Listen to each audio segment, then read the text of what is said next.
Hello दोस्तों, राधे राधे। तो आज हम रिवाइज करने वाले ऐसे 230 ऑडिट डॉक्यूमेंटेशन। तो स्टार्ट करते हैं स्कोप से। तो इस ये ऐसे डील्स करता है with auditor responsibility to prepare audit documentation for an audit of financial statement. जैसा कि हमने स्टार्टिंग से पढ़ा कि जब भी हम ऑडिट करें फाइनेंशियल स्टेटमेंट में, जब भी हमें किसी भी चीज़ को हम देखते हैं, प्लान भी करते हैं प्रोसीजर भी, तो उसको भी डॉक्यूमेंट करें।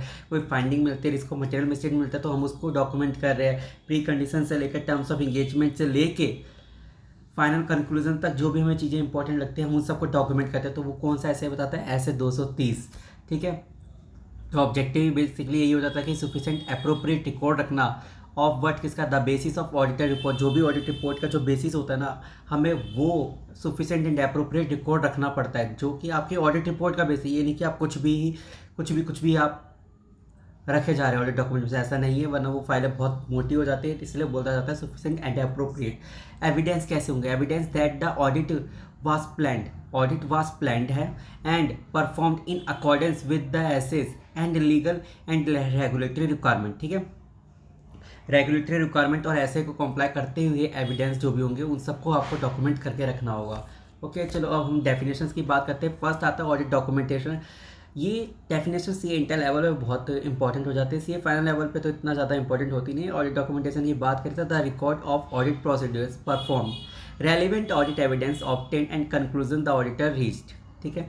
ऑडिट डॉक्यूमेंटेशन हो गया। ऑडिट फाइल वन और मोर फोल्डर, एक और एक से ज़्यादा फोल्डर और अदर स्टोरेज मीडिया इन फिजिकल्स और इलेक्ट्रॉनिक, फिजिकल भी हो सकते हैं इलेक्ट्रॉनिक भी हो सकते हैं, form containing the record that comprise the audit documentation. Audit document जो कंप्राइज करते हैं for a specific engagement. Simple word में है कि एक से एक ज़्यादा ऑडिट डॉक्यूमेंटेशन का रिकॉर्ड को हम ऑडिट फाइल बोलते हैं। वो आप फिजिकली और इलेक्ट्रॉनिक दोनों मोड में रख सकते हैं।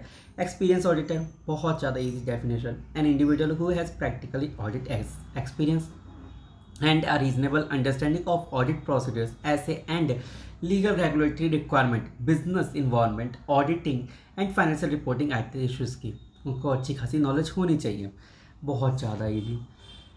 ठीक है। अब बात करते हैं form and content and extent of audit documentation. किस एक्सटेंट तक आप ऑडिट डॉक्यूमेंटेशन होगा, क्या फॉर्म होगा, क्या कंटेंट होगा। ठीक है। तो first is the auditor shall prepare audit document on timely basis. Timely basis पे ही आपको प्रिपेयर रखना चाहिए ऑडिट डॉक्यूमेंटेशन को। ये नहीं कि आप कई साल लगा रहे हैं, 2-3 साल, ऐसा नहीं है। The auditor self prepare audit document that is sufficient होगा to enable an experienced auditor having no previous connection with the audit to understand. ठीक है। जो भी ऑडिटर जो होगा सेल्फ प्रिपेयर, वो प्रिपेयर रखेगा audit document that is sufficient होना चाहिए to enable an experienced auditor, ताकि जो एक्सपीरियंस्ड ऑडिटर होगा उसको जो प्रीवियस एक्सपीरियंस भी नहीं होगा ना इन कनेक्शन में, तब भी उसको पता चल चुका है।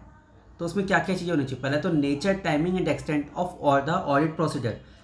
ऑडिट डॉक्यूमेंट में सही बात है, अगर आपके पास प्रीवियस एक्सपीरियंस नहीं है लेकिन आपके पास ऑडिट डॉक्यूमेंटेशन है जिसमें हमने नेचर, टाइम एंड एक्सटेंट लिख रखा है, ऑडिट प्रोसीजर्स कैसे परफॉर्म हुआ था, बहुत ज़्यादा इंपॉर्टेंट होता है। Second, result of the audit procedures perform and the audit evidence obtained.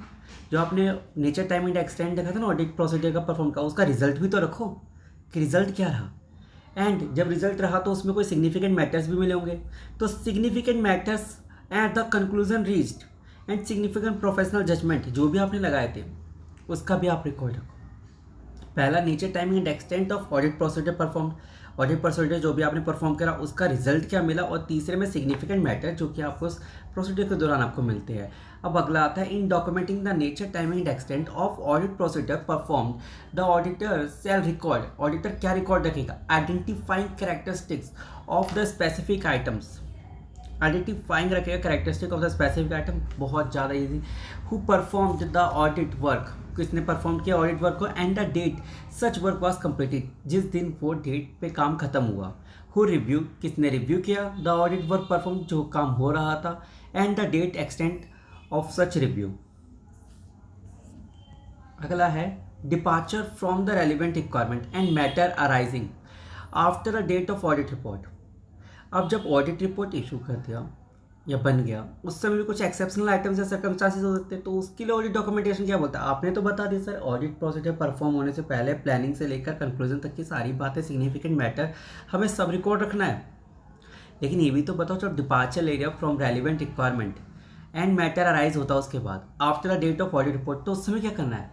If in exceptional circumstances, जो कि एक्सेप्शनल सर्कमस्टांसेस होते हैं जिसकी हम आगे बात करेंगे, द ऑडिटर जज, ऑडिटर को जज करना होगा, it is necessary to depart from a relevant requirement in ऐसे, रेलिवेंट रिक्वायरमेंट है ऐसे, the auditor shall document the alternative audit procedures, alternative audit procedures perform जो भी करेगा, and the reason for such departure, जो भी उसने अल्टरनेटिव ऑडिट प्रोसीजर करा होगा, एक्सेप्शनल आया होगा आइटम्स, तो उस पे जब अल्टरनेटिव ऑडिट प्रोसीजर किया तो उसको डॉक्यूमेंट करना होगा, ठीक है।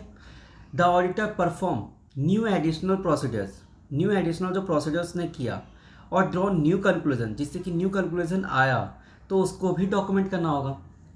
अब उसमें भी कई सारी बातें हो सकती है। पहले तो सर्कमस्टांसिस क्या था, इनकाउंटर जो आपने किया, न्यू एडिशनल प्रोसीजर्स क्या क्या थे, एंड किसके द्वारा, व्हेन और कब, resulting change to audit documentation were made and reviewed, when and by whom, कब और किसके द्वारा, the resulting change to audit documentation were made and reviewed, इसके द्वारा बनाया गया और रिव्यू हुआ। अब finally assembly of final audit file, जब फाइनल ऑडिट फाइल जो होती है उसको असेंबल करने का भी टाइम लिमिट इसने बता दिया, ये नहीं कि आपको कई साल करना है, नहीं, और कितने हद तक रखना है, कितने साल तक रखना है वो भी बता दिया है, कि जब हमारे ये जो ऑडिट सारा कंप्लीट हो जाता है तो with in period of not more than 60 days, 60 दिन के भीतर भीतर आपको रखना होगा। सेकेंड पॉइंट में बोल रहा है 7 साल से 7 साल तक तो आपको ये फाइल रखनी ही रखनी पड़ेगी, डिलीट नहीं कर सकते 7 साल तक। एंड थर्ड एंड लास्ट चीज, if auditor find it necessary to modify the existing audit documentation और add new audit documentation, the auditor shall document, वो भी डॉक्यूमेंट कर सकता है। Specific reason for such change, उसका जो रीज़न होगा ना चेंज, वो भी उसके अंदर लगाना होगा, कब और किसके द्वारा ये हुआ और किसने रिव्यू किया वो भी लगाना होगा। अभी के लिए इसको यहीं पे स्टॉप करते हैं, ऐसे 230 आपका हो जाता है कंप्लीट। और आपको वीडियो कैसा लगा नीचे कमेंट सेक्शन में जरूर बताएं, और चैनल को यार सब्सक्राइब करो यार, थोड़ा हम पे भी ध्यान दो।